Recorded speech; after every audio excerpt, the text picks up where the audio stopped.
Before the sun rose over West Des Moines, Iowa, on September 5, 1982, the streets were still and empty. Porch lights glowed faintly against the pre-dawn blue, and only the hum of sprinklers and the rustle of trees disturbed the silence. At 12 years old, Johnny Gosch moved quietly through that calm, a boy with a red wagon stacked neatly with newspapers, a German shepherd trotting beside him. Johnny was the kind of child most neighbors described as dependable, polite, and a little independent for his age.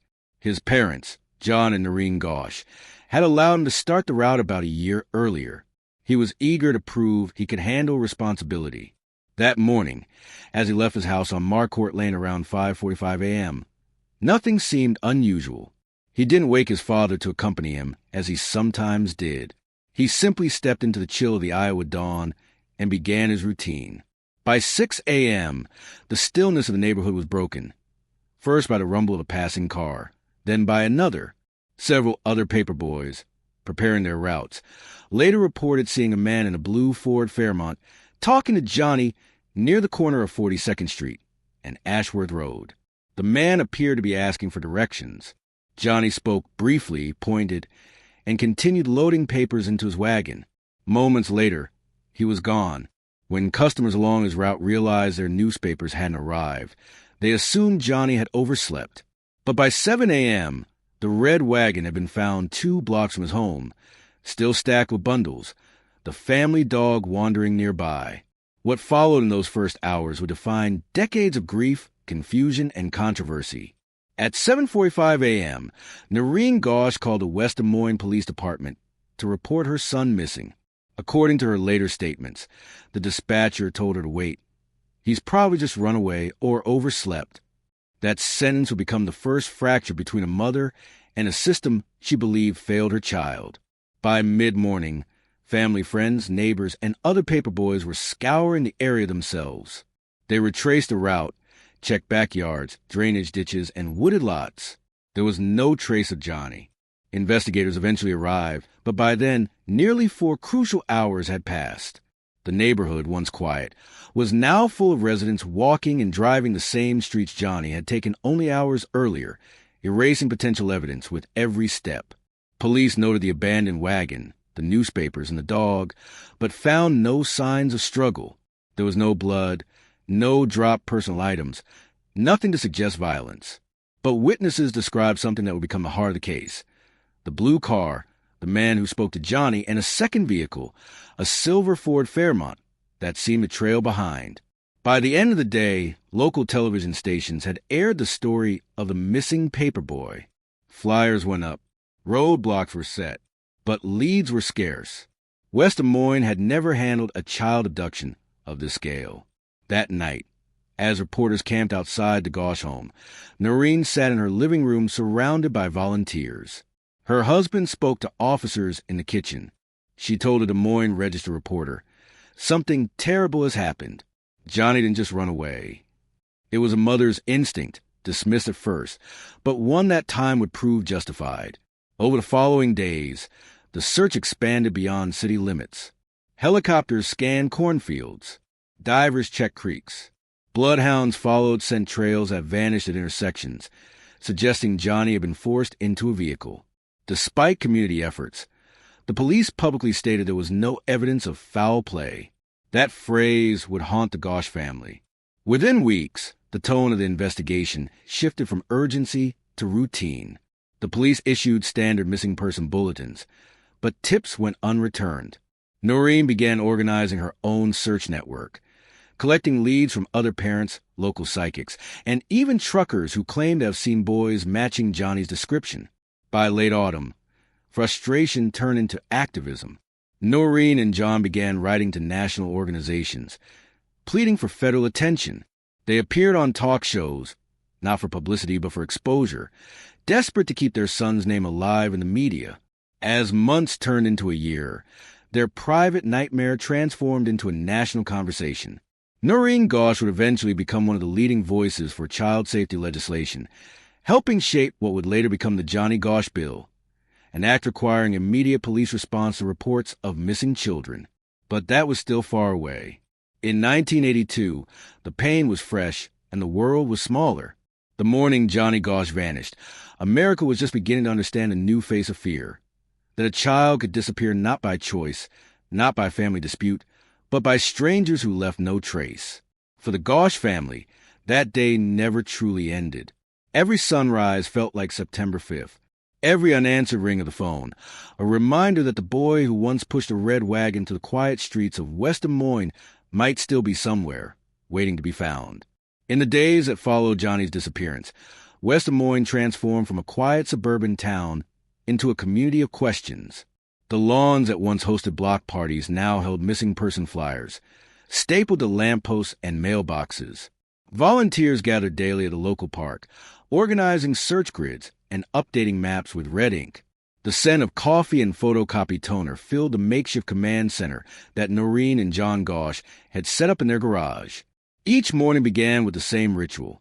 Noreen standing by the phone, waiting for a call that might change everything. The police, meanwhile, worked within the limits of early 1980s investigative tools.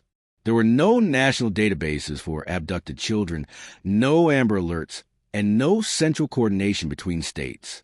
Each department operated independently, relying mostly on phone calls, handwritten notes, and the reach of local media. Despite those limitations, some promising leads emerged. Witnesses came forward describing two men seen near the corner where Johnny vanished. One was in his late 20s, stocky, with dark hair and a mustache. The other appeared thinner, nervous, and kept glancing over his shoulder. A blue Ford Fairmont, possibly the same one from earlier reports, was spotted nearby, engine idling.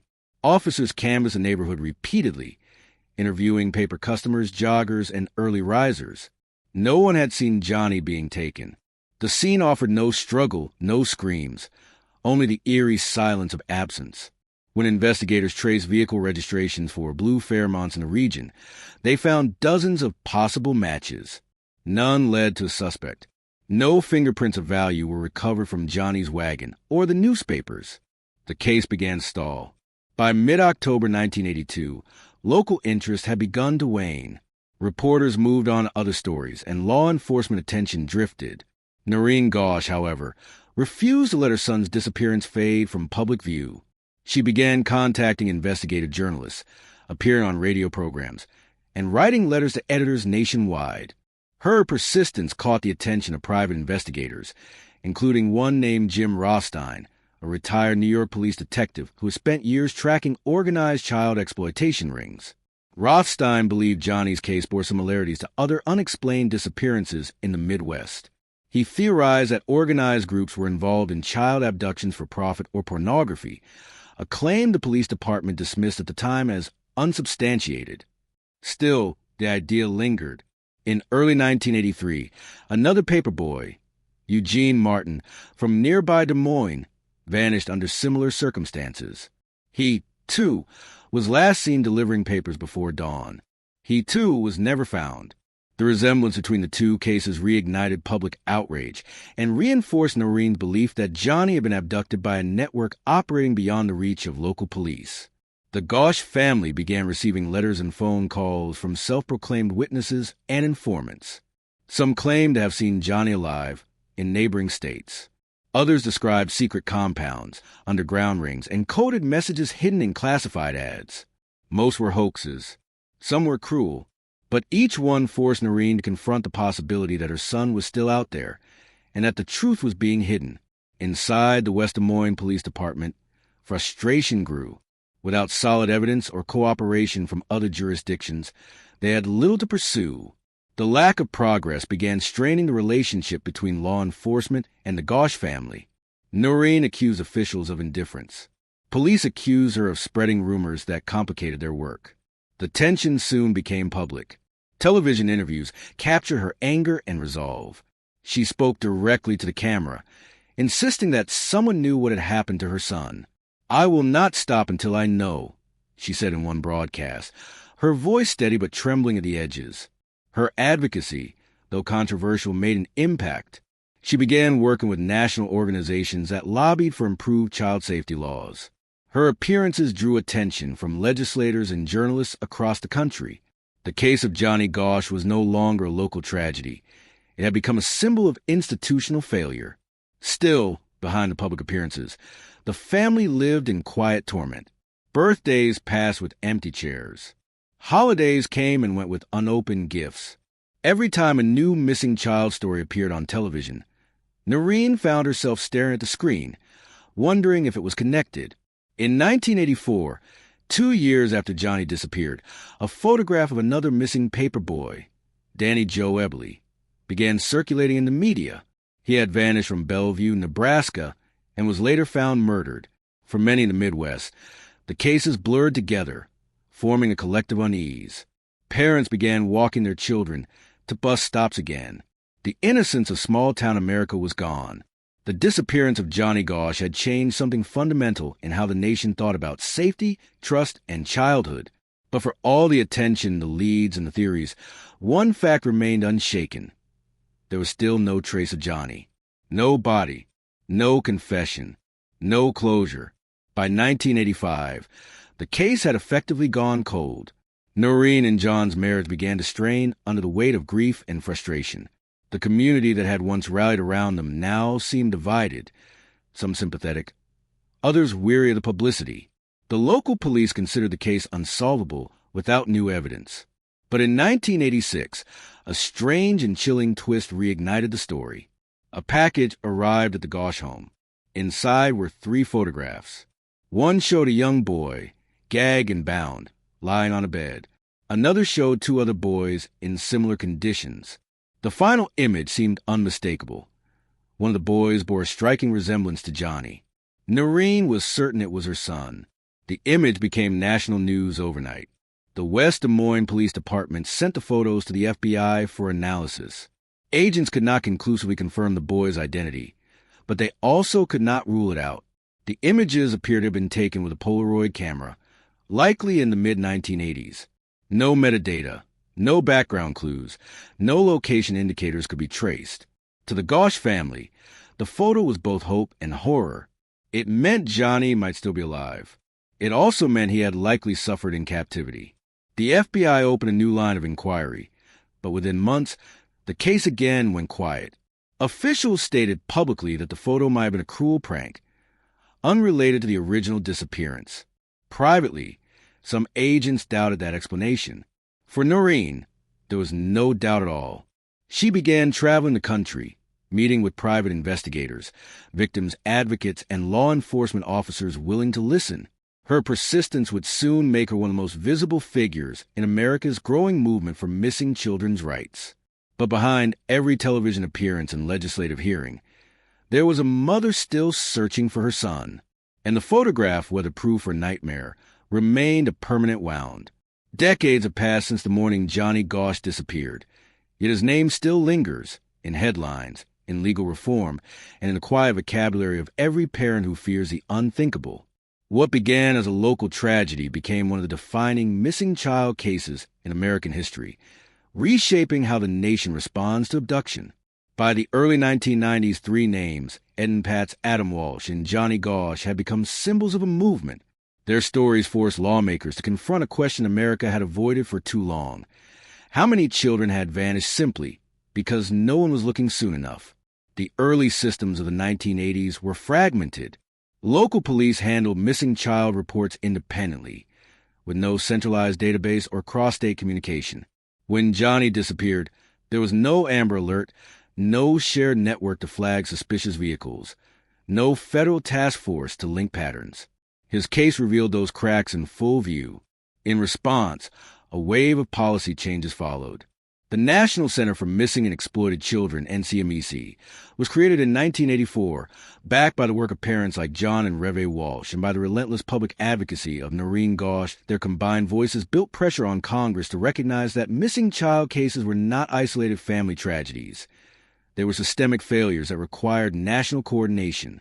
For Noreen, the legislative victories were meaningful but bittersweet. They represented progress born from loss.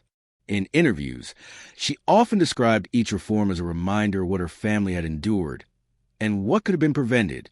Her home in West Des Moines became both a sanctuary and an archive.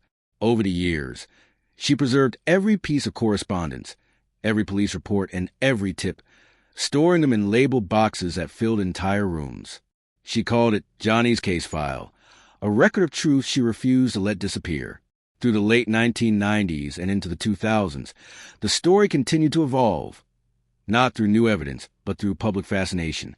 The internet era turned Johnny Gosch's name into one of the first digital-age mysteries, shared across forums, documentaries, and early social media platforms. Each theory, whether plausible or impossible, seemed to grow a life of its own. Some claimed Johnny had become a whistleblower, living under an assumed identity.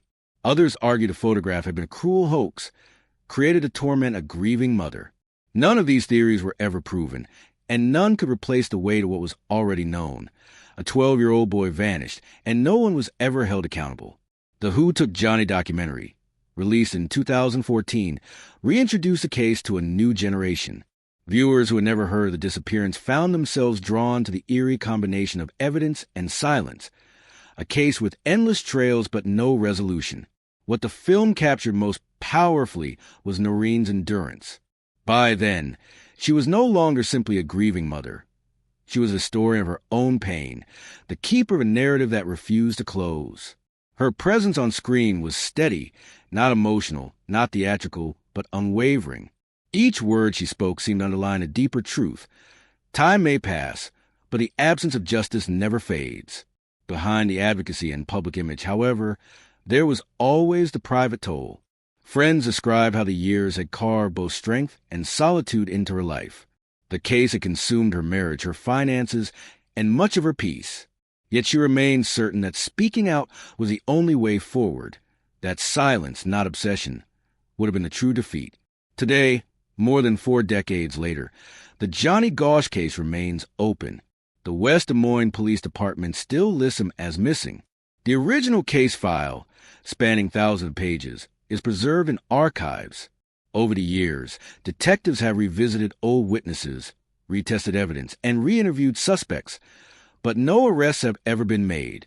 Each new lead seems to dissolve back into the same silence from which the story began. What endures is not a solved mystery, but a legacy of vigilance. Johnny's name appears on training manuals for police departments, on child safety awareness campaigns, and in law school discussions of victim advocacy.